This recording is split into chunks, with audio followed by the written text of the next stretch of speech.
இப்போ if statement if else statement எப்படி use பண்றதுன்னு பார்க்கலாம். ஃபர்ஸ்ட் நோட்பேட் ஓபன் பண்ணிக்கிறேன். ஸோ ஒரு குட்டி ப்ரோக்ராம் எழுதி நம்ம அதுக்கு அவுட்புட் வச்சு கம்பேர் பண்ணி செக் பண்ணலாம். பப்ளிக் கிளாஸ் டெஸ்ட் டெஸ்ட்ன்றது தான் என்னோட கிளாஸ் நேம். அப்புறம் பப்ளிக் ஸ்டாட்டிக் வாய்ட் மெயின், இதுதான் என்னோட மெயின் மெத்தட். இன்சைட் ப்ராக்கெட்ல பேராமீட்டர்ஸ் பாஸ் பண்றோம், ஸ்ட்ரிங் ஆர்குமெண்ட்ஸ். அப்புறம் ஓப்பன் ப்ராக்கெட் பண்ணிக்கிறேன். அப்புறம் இன்ட் ஏ ஈக்குவல் டு 18, ஏவோட வேல்யூ 18 இனிஷியலைஸ் பண்ணிக்கிறேன். அப்புறம் இஃப் கண்டிஷன் கொடுக்கும்போது பிராக்கெட்குள்ள அதோட கண்டிஷன் கொடுக்கணும். A equal to 18, a equal to 18 இருந்தா என்ன பண்ணணும்ன்றது தான் அந்த கர்லி பிரேசஸ்க்குள்ள நான் போட்டிருக்கேன். அதுதான் என்னோட print statement. System dot out dot println you are எலிஜிபிள்னு பிரிண்ட் பண்ண போறேன். ஸோ இந்த ஃபைலை நான் டாட் ஜாவா நேம்ல சேவ் பண்ணிக்கிறேன். டெஸ்ட் டாட் ஜாவா டெஸ்க்டாப்ல சேவ் பண்ணியிருக்கேன். இப்போ கமாண்ட் ப்ராம்ப்ட் ஓப்பன் பண்றேன். கமாண்ட் ப்ராம்ப்ட்ல cd space desktop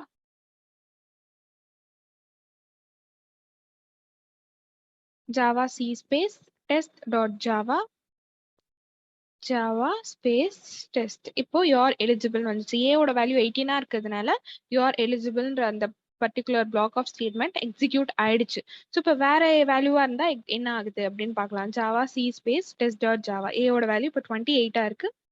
Java space test. So இப்போ எந்த ஆப்ரேஷனுமே நடக்கல, எதுவுமே பிரிண்ட் ஆகல. ஸோ இதுக்கு அர்த்தம் என்னன்னா அந்த பர்டிகுலர் ஸ்டேட்மெண்ட்டை பிரிண்ட் ஆகாம ஸ்கிப் பண்ணிடுச்சு. ஸோ அதுக்கு தான் இது இஃப் ஸ்டேட்மெண்ட். இப்போ சப்போஸ் அது வேற வேல்யூவா இருந்தா வேற ஸ்டேட்மெண்ட் பிரிண்ட் ஆகணும்னா என்ன பண்ணலாம்? இஃப் எல்ஸ் ஸ்டேட்மெண்ட் யூஸ் பண்ணலாம். ஸோ இஃப் ஸ்டேட்மெண்ட் அப்படியே இருக்கட்டும். அதாவது ஏ 18 விட ஏ கிரேட்டர் தானே இருந்தா யூ ஆர் எலிஜிபிள்ன்ற மாதிரியும், எல் ஸ்டேட்மெண்ட்ல ஏக்கு கம்மியா இருந்தா என்ன பண்ணணும்? அதுக்கும் ஒரு வேல்யூ பிரிண்ட் பண்ணிடலாம். You are not eligible print பண்ணலாம்ல. ஸோ அந்த கண்டிஷன் ஃபால்ஸ் ஆச்சுன்னா என்ன பண்றதுன்றது தான் இந்த எல் ஸ்டேட்மெண்ட்குள்ள நம்ம டிஃபைன் பண்றோம். ஸோ யூ ஆர் நாட் எலிஜிபிள்னு பிரிண்ட் ஸ்டேட்மெண்ட் வச்சு எல்ஸ்குள்ள நம்ம டிஃபைன் பண்ணியிருக்கோம். அதை சேவ் பண்ணி இப்போ ரன் பண்ணி பார்க்கலாம். Java C space test dot Java Java space டெஸ்ட்னா யூ ஆர் நாட் எலிஜிபிள். ஏன்னா 812 இருக்கு, 18 விட லெஸ் தெனா இருக்கிறதுனால எல் ஸ்டேட்மெண்ட்டுக்கு வந்து யூ ஆர் நாட் எலிஜிபிள்னு போட்டுக்கும். ஸோ இப்போ 19 வச்சா என்ன ஆகுது அப்படின்னு பார்க்கலாம். இப்போ ரன் பண்ணி பார்க்கும்போது என்ன வரணும்? யூ ஆர் எலிஜிபிள்ன்ற அவுட்புட் வரணும். So Java space test, you are eligible. Yes, we got the output.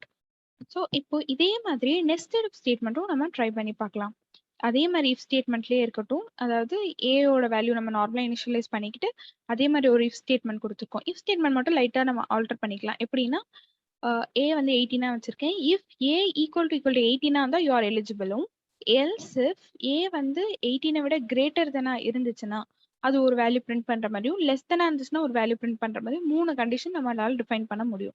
So ஏ வந்து கிரேட்டர் தானா இருந்தா யூ ஆர் நாட் எலிஜிபிள் அப்படின்னு பிரிண்ட் பண்ணலாம். So okay sorry, you are not eligible, you are perfectly eligible அப்படின்னு நம்ம print பண்ணிக்கலாம். So இப்போ ஏ 18 இருந்தா யூ ஆர் எலிஜிபிள், கிரேட்டர் தானா இருந்தா யூ ஆர் பர்ஃபெக்ட்லி எலிஜிபிள். அப்போ இது ரெண்டுமே இல்லைன்னா அதுக்கு தான் இந்த எல் ஸ்டேட்மெண்ட். அந்த எல்ஸ்குள்ள தான் நம்ம அந்த இதை டிஃபைன் பண்ண போறோம். யூ ஆர் நாட் எலிஜிபிள்னு பிரிண்ட் பண்ண போறோம். ஸோ இதில் 3 கண்டிஷன் நம்ம டிஃபைன் பண்ணியிருக்கோம். 3 statement block of statement define பண்ணியிருக்கோம். இப்போ இதை சேவ் பண்ணி பார்க்கலாம் என்ன நடக்குதுன்னு.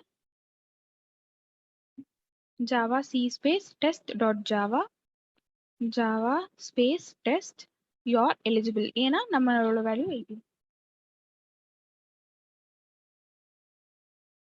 இப்போ இந்த வேல்யூவை செக் பண்ணி பார்க்கலாம். Java C space test dot Java Java space test you R perfectly eligible.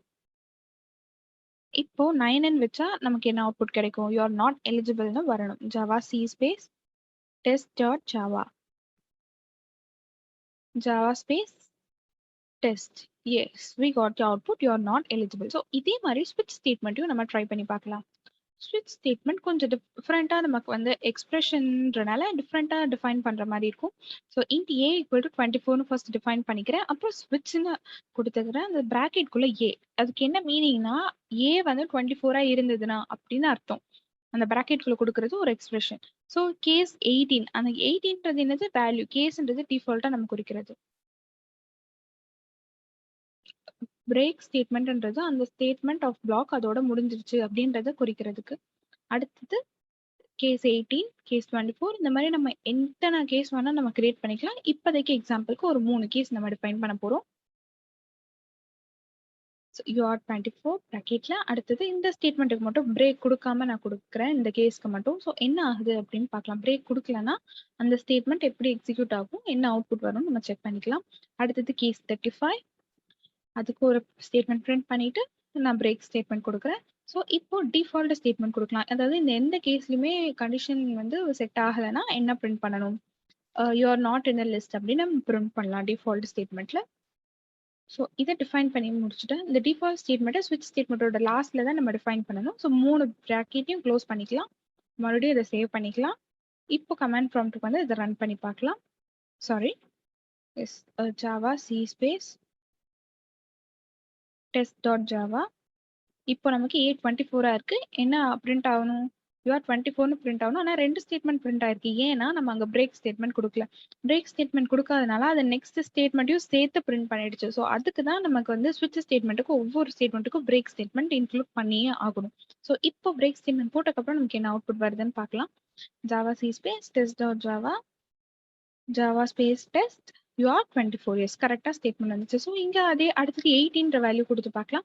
இப்போ கரெக்டாக அவுட்புட் வருதா அப்படின்னு செக் பண்ணி பார்க்கலாம்.